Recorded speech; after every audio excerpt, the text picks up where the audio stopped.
Hi everyone, কেমন আছো তোমরা সবাই? আবার একটা ব্লগ নিয়ে চলে এসেছি। এখন বাজে সকাল 10টা। দেখো বাবা এখানে ডাব ছাড়াচ্ছে। কালকে একটা ডাব নিয়ে এসেছিলো। আজকে পাশের বাড়িতে একটা পুজো আছে, তো তারই নিমন্ত্রণ ছিল আমাদের। তো তার জন্যই আমি এখানে রেডি হচ্ছি।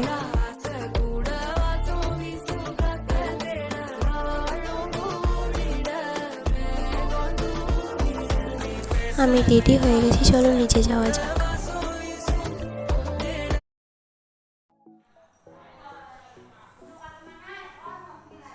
নিচে এসে দেখি বাবু আর ও রেডি হয়ে গেছে। চলো আমি যাওয়া যাক।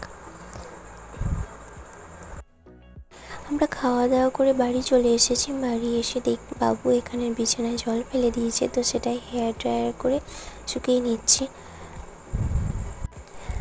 এত দুষ্ট হয়েছে, এখন 8 মান্থের হলো। আর হেয়ার ড্রায়ার করে শুকালে না, এটা অনেকটা শুকিয়ে যায়।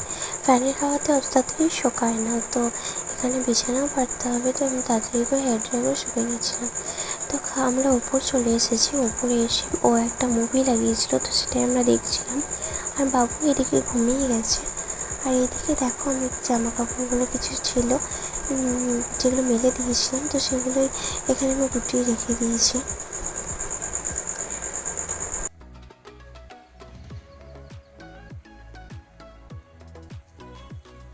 এখন দেখো 4টে মতো বাজে, কিন্তু বাইরে এত রোদ, দেখে মনে হচ্ছে এখন দুপুরবেলা।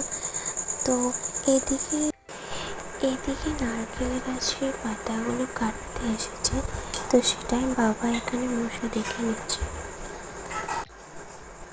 আমাদের নারকেল গাছে এগুলো এত বড় হয়ে গেছে না, যে পাশের বাড়িতে ছাদে সব চলে যায়। তো ওরা কিছু বলে না, কিন্তু তাহলেও এগুলো তার জন্য কেটে দেওয়া হচ্ছে, কারণ এগুলো পুজোর সময় আবার কাটা হয়নি। এদিকে দেখো বাবুর ঘুম হয়ে গেছে, বাবু উঠে গেছে। তো আমি বারান্দায় চলে এসেছি। আমি এখানেই চুল বাঁধি, তো তোমাদের একবার বারান্দার ভিউটা দেখিয়ে দিচ্ছি। আমাদের মেন রোডের সামনে বাড়ি, তো এখান থেকে আমাদের সব কিছুই দেখা যায়। তো আমি এখানে বসে চুল বাঁধতে ভালো লাগে আমার, সব কিছু দেখতে দেখতে।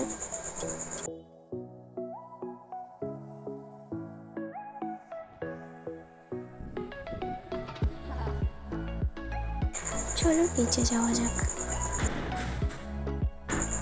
এদিকে দেখো বাবার কাণ্ড, একটা ব্যাগ অর্ডার দিয়েছিলাম, তো সেটা চলে এসেছিলো। বাবা ওটাই নিয়ে বসে আছে। আর আজকে ডিনার হচ্ছে রুটি আর ঘুগনি। আজ এই পর্যন্ত। তোমরা